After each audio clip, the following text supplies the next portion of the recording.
Hello my friends and welcome back to the channel. This is a video that I never wanted to make. I hoped I'd never have to make again. And I think it's probably one of the most important videos I've ever made. I've always tried to be absolutely open and honest in my recovery. I've shared with you the highs, the lows, you know, the moments when I've relapsed, the moments when I'm down. And also the moments when, you know, I feel elated and everything's going well. But life's not always like that, is it? Let's be honest. And I want to be open and transparent with you on this video and share with you the reason why I'll be off the channel for a while. Not forever, I hope, but I'll be leaving YouTube and not making any videos for a while. And I want to share with you why that is. You've always shared all your stuff with me, and that's been a privilege. It's been a privilege and an honour for me to share my stuff with you, and I hope it's inspired some of you and helped some of you. But in the current condition I'm in, I don't feel it would be pertinent and honest of me to continue to give advice out or inspiration out on the channel until I've sorted my own issues out. Let me just quickly explain to you. The reason I'm making this really is to warn you that you are never ever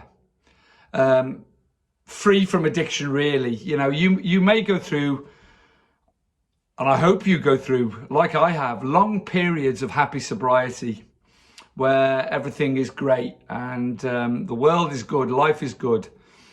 But you're never truly free from it. It's always lurking in the background. And if you ever become complacent or you allow your mind and thinking to wander without pulling it and reining it back in, the worst can happen.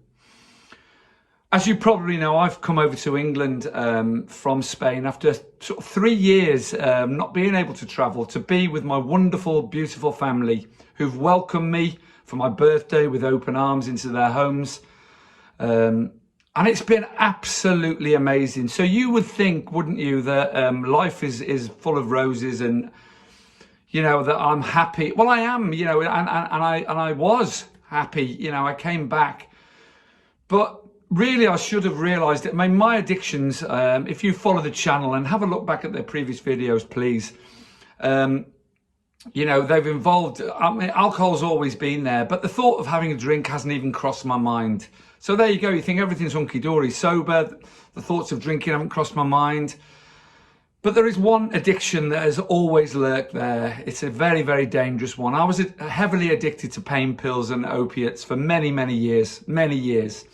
On and off, on and off, on and off.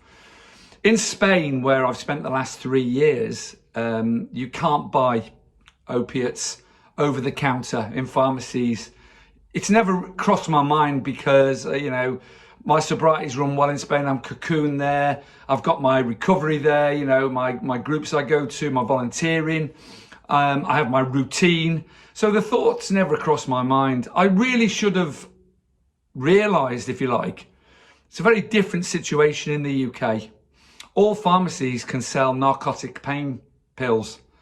You know, and if I'm open and honest, although nothing happened for the first 2 weeks, you know, the first time I walked past a pharmacy, I wouldn't be being honest if I didn't think about these opiate pain. I won't even name them, but they have codeine and ibuprofen in. You know, when I started taking these many years ago and it became a massive addiction, it took everything from me because it led on to heavy opiate addiction with much heavier opiates. But this is where it starts. So you think about it. But I was here with my daughter you know, and nothing happened, and, you know, I didn't do anything. But then an opportunity opened up. I went down to visit some friends in the Midlands, and this was on my mind. And as soon as I went into a pharmacy and I saw this stuff on the counter, old pathways, and it's the only way I can describe it. These pathways are, you know, this is science. These are dopamine pathways there. It's a neuroplasticity, if you like. have been created in my brain. I don't think I'll ever get rid of them. And when I saw these things, I didn't immediately go and buy them, but it started a chain of events in my head. An obsession is all I can call it. An absolute obsession. And it was there 24 hours a day, nagging at me, saying it would be a good idea. It would only be the once. It would, I could take these and, all my worries would disappear. I would feel great. Everything would be well with the world. Although there was nothing wrong with the world. This is the irony of it. I was so happy with my family and everything, and with my friends, because I've let them down as well as letting my family down badly. But on the final sort of run up, but before I was due to come back here, I bought some, inevitably, took too many of them. And I was under the influence when I came back here. My daughter noticed immediately, as she would, because she's lived with it all her life.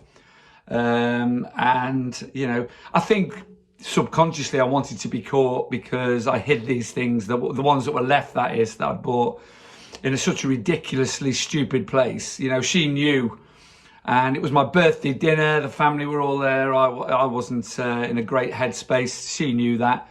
She went and searched the bedroom and found these things, and obviously later on that evening confronted me quite rightly, because I brought these poison into her home. And as I say, subconsciously, I probably wanted to be caught anyway. But it's taught me a extremely valuable lesson. I'm never safe around these things. I've got to be open and honest with myself around that. And I now have to, I think, go back to Spain and live that safe life again, where I'm away from this stuff. And I don't think, in reality, I don't think this thing will ever be cured in my head. And I need to be away from them where I can't buy them or think about them. And I can be back into a routine which, will make me strong again. I mean, I feel strong now. I'm not thinking about them now. What's done's done. I can't turn back the clock. I'm okay. Fortunately, because she stopped me, I've had no withdrawal as such, because I didn't take enough, and it wasn't for long enough, thank God. So I owe her and her family, and the family as well, obviously. What a piece of shit for me I was for letting them down like that. And obviously I've apologised. I can't make that up. So what I have to do now is just move forward from this position, come off YouTube, come off social media, and, regroup, as it were. Think probably go back to Spain, as I say. I'm living healthy now for the, obviously, and shut away from any temptation. I've handed my credit card over to my daughter. I have no money, for safety's sake, obviously. That's a good idea, I think.